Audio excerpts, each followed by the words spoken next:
بسم اللہ الرحمن الرحیم۔ محترم ناظرین گرامی، السلام علیکم۔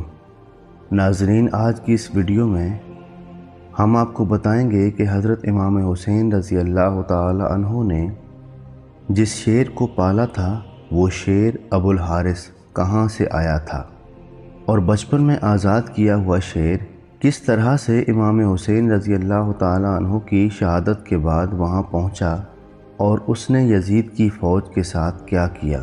ویڈیو کی تفصیل میں جانے سے پہلے آپ سے درخواست ہے کہ ہمارے چینل کو سبسکرائب کر لیں اور ساتھ بنے گھنٹی کے آئیکن کو بھی دبا دیں تاکہ ہماری ہر آنے والی ویڈیو آپ کے پاس پہنچ جائے۔ ناظرین گرامی، امام حسین نے بچپن سے ایک شیر پال رکھا تھا جس کا نام ابو الحارث تھا۔ ناظرین، عربی میں حارث کے معنی شیر ہیں۔ یہ شیر امام حسین کو کیسے ملا، آج کی اس ویڈیو میں مکمل تفصیل سے اس بات کا تذکرہ کریں گے۔ ناظرین، ایک بار مولا علی علیہ السلام خطبہ دے رہے تھے کہ اس دوران کچھ لوگ مولا علی کے پاس دوڑتے ہوئے آئے۔ مولا علی نے پوچھا کیا بات ہے، تو وہ لوگ بولے حضرت ایک شیر آپ کی طرف آ رہا ہے۔ مولا علی نے فرمایا بیٹھ جاؤ، یہ شیر کسی کو کچھ نہیں کہے گا۔ ناظرین، یہ بات ابھی ہو ہی رہی تھی کہ ایک بہت بڑے شیر نے حضرت علی رضی اللہ تعالی عنہ کے قدموں میں سر رکھ کر سلامی دی۔ اس کے بعد اس نے چند دن کا ایک بچہ حضرت علی کی خدمت میں پیش کیا اور مولا علی سے کہنے لگا میں اس بچے کی ماں ہوں، اس کا باپ مر چکا ہے، میں چاہتی ہوں کہ یہ پل کر جوان ہو جائے اور محفوظ بھی رہے۔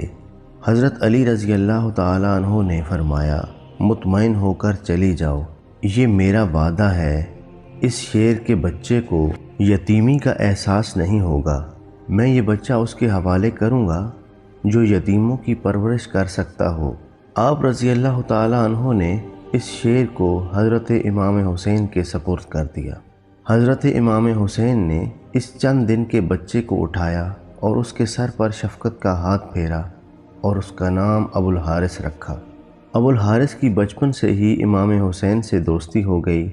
مدینے کے لوگوں نے ایک وقت آنے پر یہ کہا کہ یہ شیر اب جوان ہو گیا ہے، ہمیں اس سے ڈر لگتا ہے، آپ اسے آزاد کر دیں۔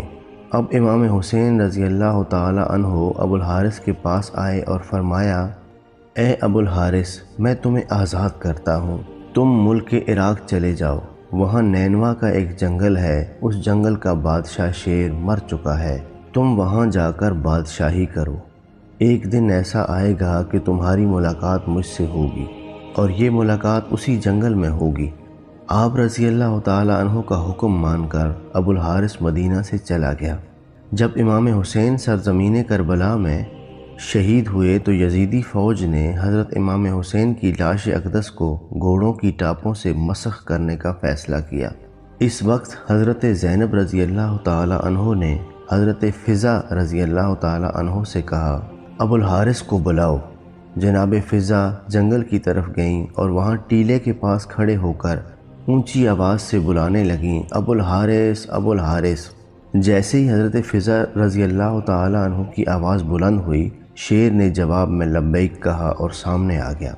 حضرت فضہ نے شیر سے کہا ان ظالم لوگوں نے امام حسین کو شہید کر دیا اور اب ان کی لاش مبارک کو گھوڑوں کی ٹاپوں سے روندنا چاہتے ہیں۔ ابو الحارث یہ بات سن کر رنجیدہ ہو گیا اور جنگل سے باہر آ کر امام حسین کے جسد اقدس کے پاس بیٹھ گیا۔ اتنے میں جب ظالم لوگ گھوڑے لے کر آئے تاکہ لاش مبارک کو روندا جائے تو آگے شیر ابو الحارث موجود تھا۔ وہ اس زور سے گرجا کہ اس کی آواز پورے میدان کربلا میں گونج اٹھی، گھوڑے بدک گئے۔ اس پر عمر بن سعد نے کہا یہ ایک آزمائش ہے، اس کو مت چھیڑو۔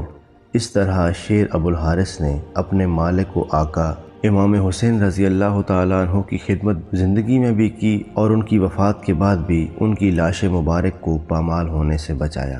امید ہے ناظرین آپ کو ہماری ویڈیو پسند آئی ہوگی۔ اگر ویڈیو پسند آئی ہو تو چینل کو سبسکرائب ضرور کیجیے گا اور ہمارے ویڈیو کو آگے شیئر بھی ضرور کیجیے گا۔ جزاک اللہ۔